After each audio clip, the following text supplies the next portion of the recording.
Hey there, everybody. Welcome to our review of the Blacklist Season 9, Episode 4, The Avenging Angel. Okay, well, we'll talk a little bit about that, but I think this is a really big, important Cooper episode. I mean, we have an interesting Reddington and Dembe question to kind of get into as well. Yeah, there was some stuff in here that had the potential to be really, really good, but I'm not gonna lie to you guys. This was my least favorite episode of the season so far, and overall, the season has been pretty good. There's been a Yeah, lot of stuff that I've really liked about it, and I went into this episode really excited because if you guys have been around this channel a while, yeah. then you know that Cooper is my guy. I love Cooper, so when I knew that this was gonna be like a really Cooper heavy type episode, or at least that's what I thought. Yeah. I was really excited about this. And then we had this really big story and not really enough of it. But we'll get more into that in the review. All right. Well, before we do get into anything else here, hit that subscribe button. We just went over 56,000 subscribers. Thank you Thank guys you. so much for that. But hey, let's get to 57 now. And go ahead. On the road. Yeah, we're on the road. Hit that subscribe button. Check out our Instagram at Matt and Jess TV for some fun stuff with Coco, with Harley, other adventures. And we're covering Dexter, we're covering Succession here at the channel. We have new Blacklist every single Thursday after the episode airs. So, yeah, hit that subscribe button. All right. All right. Let's start with the Cooper of it all because as I said, he's really one of my favorite characters on the show besides Reddington, of course. I really like him. I think that he's just really an interesting guy, and his back and forth with Reddington throughout the seasons, especially last season, was like Yeah. 10 out of 10. I loved it. So when I heard that this was going to be sort of this idea of like, did Cooper kill his wife's ex-lover sort of story, I was like, oh, here Yep. we go. That he wakes up and he's had 2 drinks after a retirement party. He's like, where am I? Kind of like a dude, where's my car? Oh my God, my gun is missing a bullet. Oh my God, this guy is dead. What could have happened? I was like, okay, this has got to then be really focused in on this because this is a really heavy, interesting storyline. Cooper killing somebody? Yeah. I just don't see it, especially since him and his wife have moved past this. There was a lot of hurt. They were able to move past this. It is many years in the future. So, what would the motivation then be for him to go and do this now? It's not really there. So, do I think Cooper did this? No. But the mystery is delicious. I just wish that there was actually more of it. Yeah, this was the best part of the episode, and I think it's not even close. And it's one of those sort of things where if we had, I don't know if it would have been possible to double it, but if we could have at least gotten a few more minutes of this and really, Double it. yeah, okay, well, we're gonna double it. We're gonna double it. Focus on the key players, see what's going on with some of them, really get into Cooper's head because I think Cooper has to know, and he may be in denial about it, but he has to know in his heart of hearts that he didn't do this. It's like when you have a couple of drinks, sure, sometimes you become an exaggerated, obnoxious version of yourself, or if you're like me, you start like doing the octopus dance around the room or like that. It's a truth. It's Yeah, a truth. like you do that sort of thing, but you're not all of a sudden gonna be like, I'm gonna go kill this man now and then go march over and do that. Yeah, years later, he's Yeah. gonna all of a sudden feel like it's time for some kind of revenge. Like, Yeah. it's kind of, the motive is coming out of nowhere. However, Yeah. he got a friend to sort of run this test to see if the bullet that killed this man is the same bullet from his gun. It's a match. So we saw the end of this episode with Cooper sitting outside the police station, which again shows to Cooper's good heart. He's Yeah. not going to murder this man, that he feels that he's got to go in, presumably. Yeah. I assume that he will. If he's sitting out there, he's thinking about doing the right thing, which Yeah. is cooperating and trying to get to the bottom of it. I think that's what Cooper is going to do, and this is what I hope Yeah. for you, Harold, moving into the next episode. That you're going in there and you're gonna be like, listen, we got some problem here. You explain it, and then they're gonna be like, okay, let's run some blood tests on you. Let's see if there's something really weird going on because My theory right now is that, okay, somebody must have spiked Cooper's drink or whatever he was there at the party. They took his gun. They went and did this killing. They're coming back to pin it on him. But That's right. Framed. He is being framed. Yes. Hashtag save Cooper. But the thing is just sort of wondering about is like, how many people know about like Cooper's wife's past affair and know that this is something that they can really then pin on him? Like, that's where all of this gets a little bit weirder. Yeah, it feels like then it's got to be somebody connected either to this man or to, Cooper's wife or Cooper, somebody that knows what the situation is. Oh, here we go. I just got the light bulb. It just went off. All right. PANABAKER. Okay, this is a little bit crazy, but go with me here. Remember, you even said in an earlier video how just like spiteful and just sort of mean she was to him. Yeah, she was. Maybe she wants him gone for whatever reason. Maybe Cooper said something offhand years ago about it. Listen, I don't think this is probably the case, but it's at least interesting. It's an interesting theory, but I don't think it's PANABAKER. I feel like it's got to be somebody connected to everything that's happened, or they were waiting for the right moment. They have a real problem with Cooper, like a PANABAKER. Yeah. But let's be honest, Cooper's probably made a lot of enemies over the years. Yes. With his position. So, I mean, the list could be long. The best thing about all of this is just that Harry Lennox is so good, and like for most of the Blacklist, he's just sort of been like the guy who comes in and gives like exposition about a case or sort of just like says stuff like that. Like the idea that we're gonna have a multi-episode Cooper arc where we actually like dig into the character and figure out some answers and maybe we learn a little bit more about him. Like that is all really exciting to me. Yeah, that's the positive that came out of this. As I was going through the episode, I was like, there's just not enough of this Cooper story, which is a really deep mystery story. Like, how are they they're throwing in so many things in this episode that I was kind of like, there's just not enough time being put towards this. But if we're going to be getting multiple episodes with this, then I'm a little more okay with it.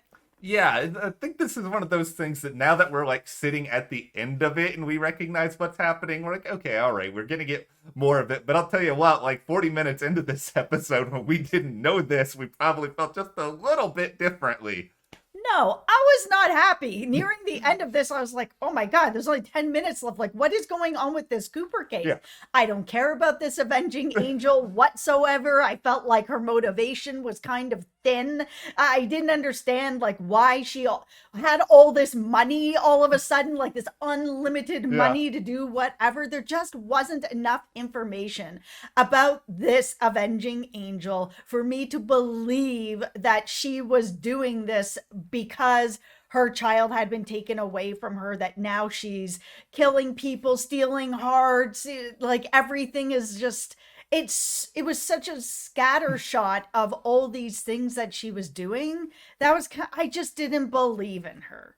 This is, you mentioned the money thing, and this has always been a very weird thing in the world of the Blacklist, like how characters get that much money. Like when we had like, our quote-unquote Katarina hiring like Louis T. Steinhill and like framing, creating that whole like fake set, and I was like, where are you getting all this money? It's like, where are you getting all this money, Avenging Angel? Like, how is all of this working? This Blacklister of the Week story just disappoints me mostly because on paper it was such an interesting idea, and even at the start of it I kind of thought it was interesting, and I was like, all right, this has potential. Fundamentally, this is a way cooler Blacklister than probably like 50 or 60% of the Blacklisters we see. It just didn't really go anywhere that great.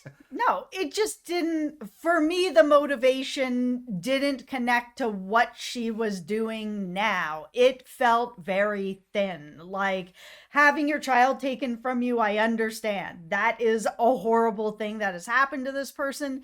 But then you're cutting someone open and stealing a heart, and people are dying. Like, it went from one extreme to this other extreme, and it was too thin for me.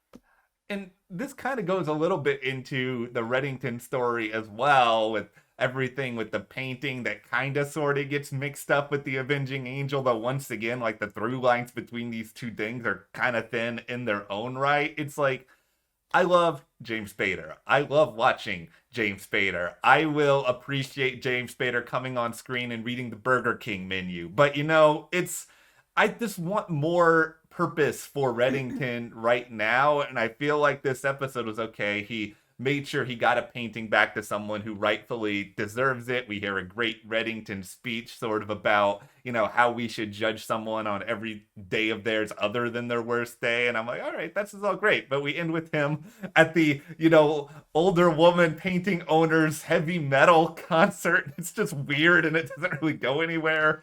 I felt that there was not enough Reddington in this episode for my liking. It felt like there was too many other things that were getting the focus and a lot less Reddington for my liking. But in general, I just feel like this season, besides his want to see Agnes, he is kind of directionless. Like, they had him where he was going to be the new Skinner, the new pirate. Yeah. They've never mentioned it again. It is just like poof into the nothingness. And then we had the Agnes story. I'm like, okay, some purpose is coming in. And then we had this episode where there just felt like it was like a somebody in a canoe drunk going down like the river, and they're not sure where they're going, and then they just end up on the shore and they're like, how did we get here? Nobody knows. It just feels kind of directionless. Was the person in the canoe doing the octopus dance? Because then it might have been me. Possible. But no, Reddington story, I don't know where the end game is. And I usually with Reddington, we kind of have a sense of at least, okay, he's going from this point to this point to that point. And we do at least, I guess, have somewhat of a Reddington mystery in that him and Dembe had their little sit down early on in the episode in the woods. And it seems as though Brasilia, something happened there. Maybe this is the cause of Dembe and Reddington not being together anymore, but they mentioned it for 10 seconds and didn't bring it up again the rest of the episode. This was the part of the episode that hurt my heart the most, that I disliked the most. And it's because Dembe and Reddington in this relationship, it has my heart. I love their relationship. And the idea that they're not together anymore really hurts my heart. I love these characters. I love them together. I thought that the real moment that they were going to actually sit at a table together was going to be more meaningful. It wasn't going to be Dembe's there to get a case. I was kind of like, whoa, okay, these two haven't spoken in a year and a half, and there's a lot of tension. We saw them in the last episode where they said that there was still friendship there. So I'm like, okay, all right. Mm-hmm. So there's still friendship. That's something. But then he's sent there to get information from Reddington about a case. I was like, anybody else could have gone to get this information. That this could have been such a much bigger moment with a lot more weight behind it.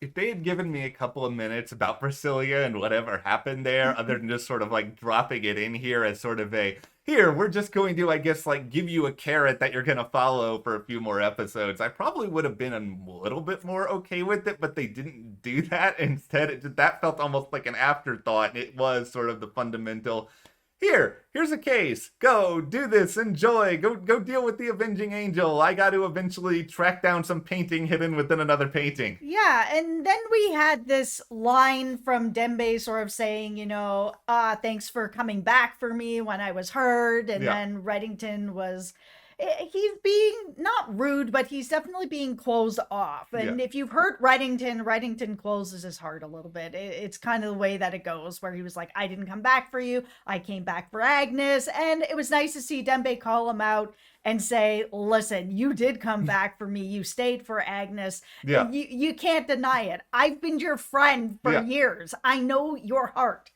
Oh, I'm so sad that these two are just not... Yeah. I don't know, working together really anymore. Reddington, I saw you at Dembe's hospital bed. You were chilling there. You came back to look after him. I don't know, because this is the thing. We've said this in past videos. If this was just all about Agnes, he could have gone to Cooper 6 months ago and been like, hey, I want to see Agnes. Agnes is a part of it, but it's not the only part. All right, let's also talk about Ressler. So Ressler needed a clean pee sample, so he asked Park for a favor. Yeah. At first she said no, eventually she said yes. Yeah. Then he went through this weird process to have it put inside him. We're not going to get too into those details because nobody needs to go through this a second time. No, Okay, we're all good with the first time. Anyways, the whole thing came all the way around that Ressler has gotten what he needs so that he's able to be reinstated. However, because it was Park's sample, there's some stuff that's come back that's making it seem like she might have a tumor. Yeah, this written a really, really unexpected direction, because most of this storyline, I was just like, okay, are we really gonna spend, 10 minutes of this episode is gonna be like having Ressler pee with some dude watching him? Like, is this really where we're going for this whole thing? And I actually thought that they were going to come back and Ressler was going to be like, by the way, I failed because you're pregnant and they know that it's not mine. That's where I thought they were going with this. Yeah, like I did not expect this, but the other thing with this is, listen, Blacklist. How many people need to have terminal illnesses on this show or near term? It's like, Samar's like, we don't know what's going on with Samar anymore, but she was losing her memory before, she ends up going. Yep. Reddington supposedly still has something that we haven't heard about all season long. Yeah, he had a terminal illness, but he's alive 2 years later. Who knows what's going on with that? And now we have Park. Yeah, now we have Park, who's, it's like... It's enough with the illnesses. Not everybody needs to be ill on the show. Yeah, that was just sort of a little bit too much of, okay, we're gonna then throw this out there. It's like, you guys already technically had a storyline for Park where, we had everything that was going on with her husband, and she's not really communicating with him about her work. I mean, we haven't really gotten that much of an update on that yet. No, like if you want to give Park more stories, there's other stuff than the recycled everybody's sick on this show. You know what I think this season needs a little bit more of? Direction. It needs direction. It needs Reddington to have more of a motive because he is the heart of this whole show and he is the heart of the task force. He's the person that is bringing the blacklisters. Yeah. He needs to have some sort of motivation. Bring back in this whole pirate Skinner like thing that's going on and give him the motivation. I want the motivation. I want more nostalgia too. Like, can we have Paula back? Like, can we have Brimley back? Can we could you find a way to incorporate Ilya in here or just like something from like the past few seasons that at least connect this more to, I know the Liz story is quote unquote done, but that doesn't mean that like every single person associated with the first 8 years who was not a series regular has to just like disappear into the wind. It just feels like they're trying to bury almost that Liz just like never existed. I mean, everybody's moved on. Nobody's talking about her anymore. Yeah, we saw AGNES, but I mean, we've only really heard her name mentioned like once for like a minute. It really is like we're just watching the Blacklist brand new show and Liz was never a part of it. It is strange. It is very much a strange part of the show that we're in now. Hopefully, the next episode or two will give us a little bit more clarity. But for now, what are you guys thinking about the Avenging Angel? Do you want to see the Blacklist kind of avenge the weirdness of this episode in some ways? Let us know what you think is going on with Cooper, who might have framed him. Hit that subscribe button. Thank you guys so much for watching. We'll see you here next time.